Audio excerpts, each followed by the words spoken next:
Bismillahirrahmanirrahim. Sebelum video ini dimulai, pastikan Ya kamu sudah mengetik Nabi tombol salam alaika, Ya Rasul salam alaika, Ya Habib. Assalamualaikum warahmatullahi wabarakatuh.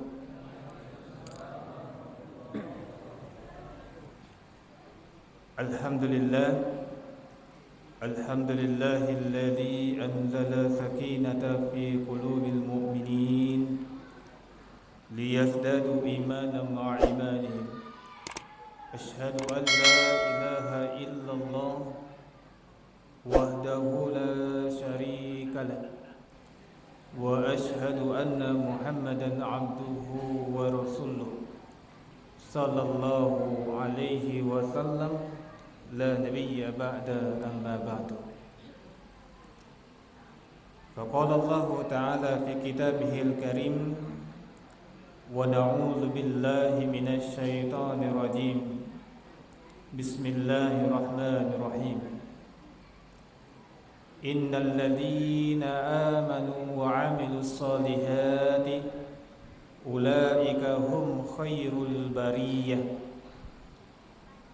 Jazaohum 'inda rabbihim jannatu 'adnin tajri min tahtihal anhar khalidina fiha abada. Radiyallahu 'anhum wa radu 'an. Dzalika liman khasyiya rabbah. Shadaqallahul 'adzim. Yang sama-sama kita muliakan Bapak-bapak segenap pengurus Masjid Al-Hijrah yang dimuliakan Allah Subhanahu wa taala.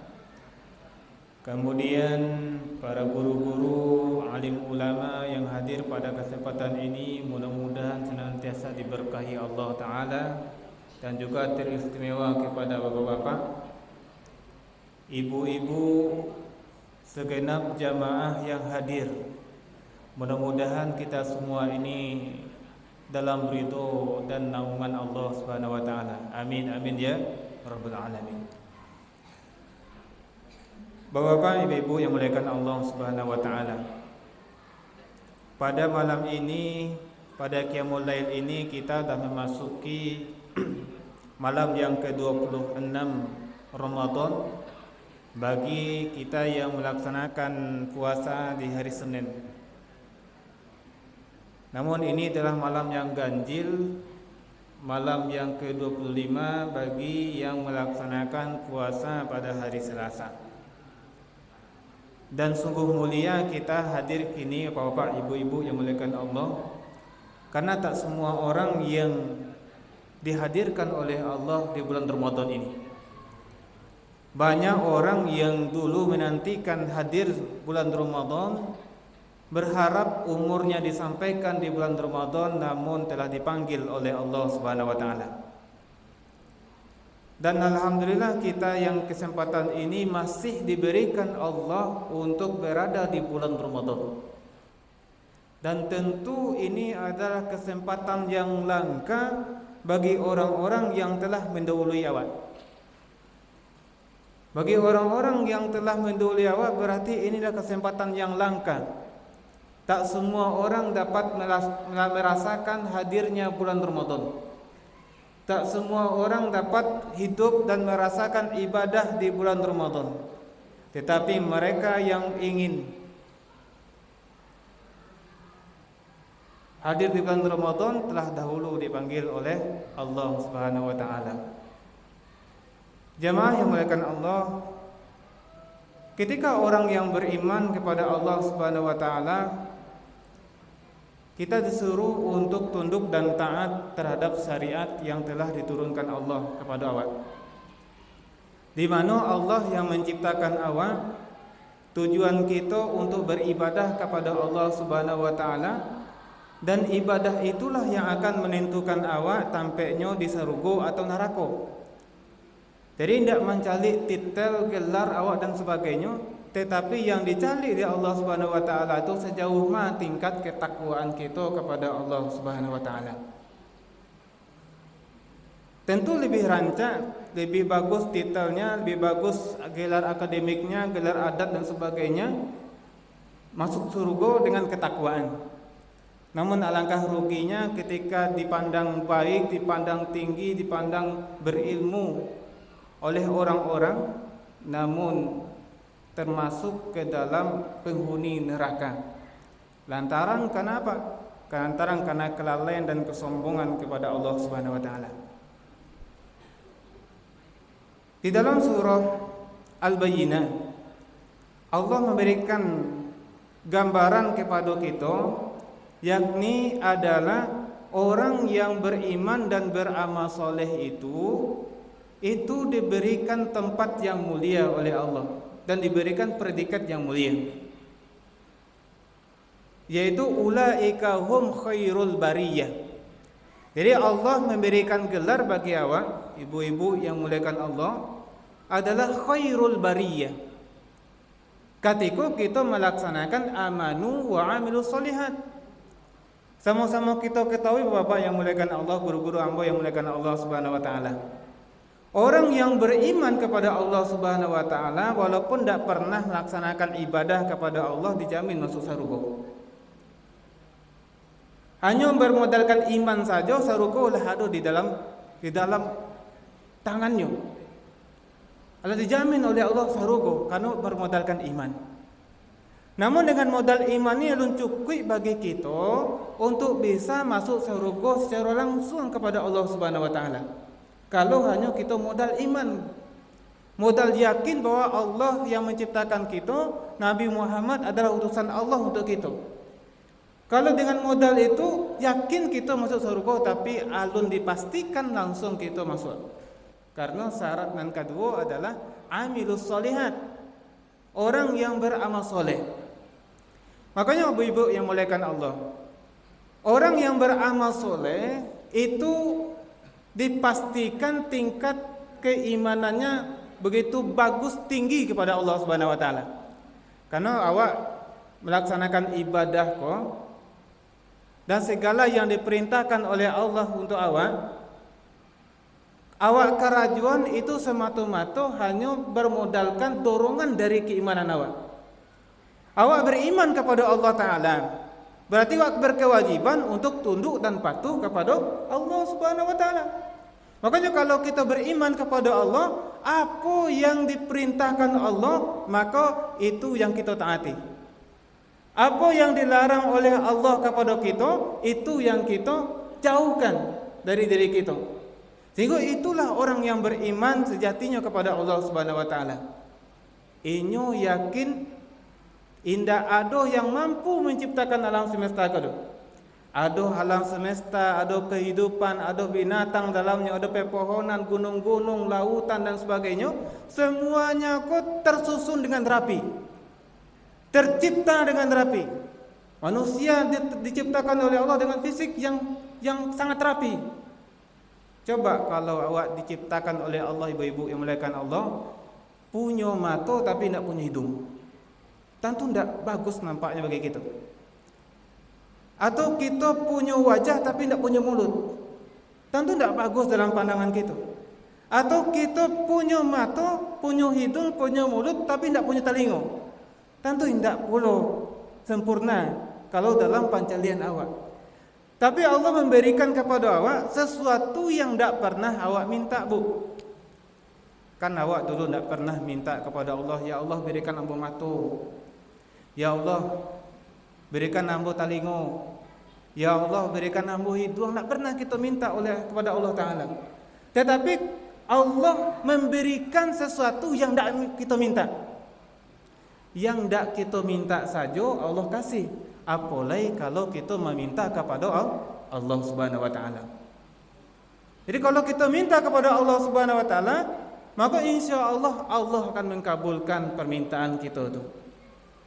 Tergantung sekuat apa amalan kita untuk mencapai permintaan kita kepada Allah Subhanahu wa taala. Dan tergantung kesabaran kita dikabulkan permintaan itu oleh Allah Ta'ala. Kadang kita ingin meminta tapi kita ingin disegerakan turun permintaan itu. Namun Allah memberikan penundaan atas permintaan hawa, berarti kita disuruh bersabar. Maka dengan sabar itu dapat pahala bagi kita. Tapi kalau Allah menurunkan rahmatnya, nikmatnya dan mengabulkan permintaan kita, berarti kita bersyukur dari yang diberikan oleh Allah Subhanahu wa taala. La in syakartum la azidannakum wa la in kafartum inna adzabi lasyadid. Ibu-ibu yang muliakan Allah Subhanahu wa taala, balik awak dengan khairul bariyah. Kalau baca lihat di dalam tafsirnya Imam Ibnu Katsir bahwa Abu Hurairah mengatakan khairul bariyah itu adalah sesuatu yang lebih utama dari malaikat. Jadi kalau awak bandingkan diri awak dengan malaikat, Pak, tentu tidak akan pernah bisa membandingkan kita dengan malaikat. Lebih mulia, lebih suci malaikat daripada awak. Namun ayat ini menyampaikan kepada kita bahwa ada makhluk, ada manusia yang posisinya itu lebih utama daripada malaikat. Siapa mereka? Amanu wa amilus sholihat. Pada saat Rasulullah sallallahu alaihi wasallam di Isra dan Mi'rajkan oleh Allah, kemudian ketika beliau di-mi'rajkan ke Sidratul Muntaha, kemudian bertemu dengan para nabi, kemudian bertemu dengan para malaikat. Ada malaikat itu diperintahkan oleh Allah Subhanahu wa taala untuk tawaf di Baitul Ma'mur. Ada pula yang diperintahkan oleh Allah untuk sujud. Ada yang ruku. Dan semuanya itu tunduk dan patuh kepada Allah Subhanahu wa taala, tidak pernah menyalahi perintah Allah Subhanahu wa taala. Begitu mulianya malaikat, sami'na wa ta'na. Kemudian sampai beliau juga melihat adanya malaikat peniup trompet sangkakala, atau kita kenal dengan malaikat Israfil, Bu, Pak. Jadi malaikat Israfil dari dulu yang digambarkan oleh baginda Rasulullah SAW bahwa beliau melihat malaikat itu berdiri tegap di hadapan trompetnya, dan trompet itu sudah siap untuk dihembusnya. Jadi sudah siap untuk dihembusnya trompet itu. Makanya kalau ada buya-buya kita, guru-guru kita menyampaikan akhir zaman, sejatinya pada saat Isra-nya Rasulullah, Mi'rajnya Rasulullah itu sudah akhir zaman sebenarnya. Karena malaikat sudah siap-siap untuk meniupkan trompet, tinggal menerima perintah Allah tiup atau tidak. Berarti kita berada di akhir zaman, Pak. Jadi kalau kita berbicara akhir zaman, ya kini akhir zamannya. Dan kiamat itu akan sangat dekat bagi kita. Namun dekatnya menurut kita tentu tidak sama dengan dekatnya menurut Allah Subhanahu wa taala. Untung Allah masih memberikan kesempatan bagi kita untuk bisa mengumpulkan banyak amal kebaikan kita, amal pahala kita, supaya kita nanti di akhirat mendapatkan kebahagiaan. Coba gampang, malaikat itu sama dengan kita. Aduh basinnya, aduh batuknya, sedang tegap, kemudian mulutnya udah di dalam trompet itu udah di dalam mulutnya bagian ujungnya. Kalau batuk sakit tentu akan terjadi kiamat itu. Kalau malaikat seperti awak. Tapi kan malaikat makhluk yang sempurna, Pak, yang lebih tinggi daripada kita, sehingga apapun yang diperintah oleh Allah dilaksanakan sampai Allah menyuruhnya. Jadi tidak pernah beranjak, tidak pernah mengeluh dari apa yang diperintahkan oleh Allah. Tapi kalau dibandingkan kita, Bapak dan Ibu yang muliakan Allah, kita kadang memang aduh paniknya, aduh bosannya, banyak keluh kesahnya dan sebagainya yang ada dalam diri kita. Sementara malaikat tidak pernah macam itu. Namun sebaik-baiknya malaikat, maka kita yang beriman dan beramal soleh ini lebih baik, lebih mulia daripada malaikat. Walaupun kita tidak bisa menyandingkan diri kita dengan para malaikat yang mulia itu. Tapi inilah yang disampaikan oleh Allah kepada kita. Khairul bariyah, sebaik-baik makhluk yang diberikan Allah. Selama kita tetap menjaga ketaatan kita kepada Allah, tetap istiqomah dalam ibadah kita kepada Allah Subhanahu wa taala. Kemudian Bapak dan Ibu yang dimuliakan Allah Subhanahu wa taala, orang yang khairul bariyah ini luar biasa, diberikan balasan oleh Allah taala. Apa balasan yang diberikan Allah, Pak? Jazaohum 'inda rabbihim jannatu 'adnin tajri min tahtihal anhar. Allah berikan kepada kita ibu-ibu, bapak-bapak yang muliakan Allah, bahwa bagi mereka akan ada jaza, balasan yang terbaik di sisi Allah Subhanahu wa taala. Apa balasannya? Surga. Kalau di dalam ayat itu disampaikan surga Adnan, surga Aden. Yang luar biasa kenikmatan yang Allah berikan bagi orang-orang yang beriman dan beramal soleh ini. Jadi kalau kita ingin mendapatkan kenikmatan di surga, maka kita bersabar atas segala ujian yang Allah berikan di dunia, kemudian kita bersyukur atas segala nikmat yang Allah berikan kepada kita di dunia. Maka di dunia ini sabar dan syukur. Tapi kalau di dalam surga itu nikmat semuanya, syukur semuanya, tidak ada sabar. Apalagi di neraka, na'udzubillah min zalik kita. Tidak akan pernah bisa sabar kita di neraka, na'udzubillah. Kalau kita bandingkan luar biasa, bagaimana penghuni neraka itu merasa cemburu dengan penghuni surga, tapi dah telat, dah terlambat, penyesalan tidak ada guna. Kemudian yang dimakan itu luar biasa, tidak sanggup bagi kita membayangkan. Minumnya nanah, darah, keringat orang-orang yang dibakar itu, keringat orang-orang kafir itu tuh minumannya. Kemudian makanannya itu adalah makanan yang berduri, yang tidak pernah mengenyangkan, tidak pernah menghilangkan rasa lapar. Itu yang Allah berikan kepada penduduk neraka. Sampai mereka itu meminta kepada penduduk surga untuk diberikan makanan minuman yang ada di surga itu untuk mereka. Agak sakete, tapi kan dalam hadis disampaikan diharamkan keduanya untuk kalian.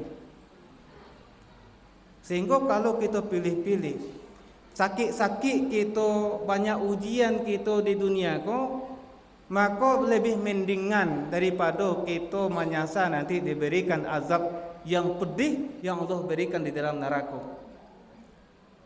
Bahkan yang lebih pedihnya, ada sebuah lembah di neraka jahanam tu, yang di mana neraka jahanam tu minta perlindungan kepada Allah 400 kali dalam sehari. Siapa penghuninya? Bukan orang kafir, bukan orang munafik, Pak, tapi ahli tauhid, para ulama yang menjual agama ini. Mereka dibenamkan di neraka jahanam. Orang-orang kafir, orang munafik, jelas mereka berada di kerak-keraknya neraka, dasar-dasar neraka. Tapi neraka jahanam itu juga dihuni oleh para orang-orang yang tahu agama, namun menggunakan agama ini untuk mencari kehidupan dunianya, menghalalkan yang haram, kemudian mengharamkan yang halal. Itu tempat bagi para ulama su', kalau kita bahas pendapatnya Imam Al-Ghazali. Sehingga orang yang tahu agama pun juga dibenamkan oleh Allah di neraka, apalagi orang kafir maupun munafik. Sehingga ketika kita diberikan pengetahuan oleh Allah, pemahaman oleh Allah, maka kita luruskan niat kita hanya untuk betul-betul menghadapkan diri kita, wajah kita kepada Allah Subhanahu wa taala, menghambakan diri kita kepada Allah, dan betul-betul kita hidup hanya untuk Allah, bukan kepada yang lain. Bukan kita ibadah karena yang lain. Karena kita itu mesti dituntut ikhlas. Maka di ikhlas itu kita berusaha jangan sampai ada saketek pun pujian, rasa ingin dipuji oleh orang, rasa ingin ditinggikan oleh orang. Ini harus kita jaga. Boleh kita ikhlas kepada Allah Subhanahu wa taala. Kalau ada saketek dari 100% ikhlas kita tu hanya 15% ada seketik ingin dipuji oleh orang, berarti masih belum ikhlas kita kepada Allah Ta'ala dengan sempurna. Maka kita berusaha untuk benar-benar ikhlas karena Allah Ta'ala. Karena yang jadi syarat kita diterima amal kita adalah ikhlas kita karena Allah. Kemudian ibadah kita tu sesuai dengan yang dituntun oleh baginda Nabi kepada kita. Kalau ikhlas kita tapi tidak sesuai dengan apa yang dituntun oleh baginda Nabi, berarti kita belum tentu ibadah kita itu betul, karena tidak dicontohkan oleh baginda Rasulullah SAW. Tapi kalau kita ikhlas dan sesuai dengan apa yang dituntun oleh baginda Nabi, insya Allah itulah ibadah yang benar. Ibadah yang diterima oleh Allah Subhanahu wa taala dengan syarat ikhlas dan ittiba kepada Rasulullah sallallahu alaihi wasallam. Kemudian Bapak dan Ibu, guru-guru hamba yang hadir pada kesempatan ini, jamaah yang muliakan Allah Subhanahu wa taala. Sehingga ketika kita merenungkan dan mengambil iktibar dari Al-Bayyinah ini, walaupun ini sangat sederhana bagi kita, ini memberikan percikan bagi kita untuk selalu meningkatkan keimanan kita, memperbarui keimanan kita kepada Allah Subhanahu wa taala, kemudian memperkuat amal soleh kita dan menjadikan amal soleh kita betul-betul hanya karena Allah Subhanahu wa taala, bukan karena yang lain, bukan karena si A, bukan karena si B, bukan karena si C, tapi karena Allah Subhanahu wa taala. Bahagia kita bahagia karena Allah, sedih kita sedih karena Allah taala, dan semuanya kita pulangkan kepada Allah, insyaallah selamat kita dunia wal akhirah. Dan mudah-mudahan ini kita yang di Masjid Al-Hijrah ini, di komplek ini, semuanya mendapatkan ampunan dari Allah Subhanahu wa taala, diistiqomahkan kita dalam ibadah kepada Allah Subhanahu wa taala. Walaupun kita tidak tahu nanti apakah kita akan husnul khotimah atau su'ul khotimah. Banyak orang yang soleh di awal tapi di akhirnya su'ul khotimah. Banyak pula orang yang masuk di awal, buruk di awal, tetapi husnul khotimah di akhirnya. Maka kita pilih bahwa di awal kita husnul, di awal kita baik, kemudian di tengahnya kita baik, dan di akhirnya kita baik, dan itulah kita yang selamat dan istiqomah kepada Allah Subhanahu wa taala. Mudah-mudahan kita dikumpulkan di dalam jannahnya Allah, dan kita berharap Allah memberikan ridhonya kepada kita. Amin amin ya rabbal alamin. Mungkin itu dulu tausiah pendek yang sederhana yang bisa saya sampaikan. Billahi taufiq wal hidayah. Wassalamualaikum warahmatullahi wabarakatuh.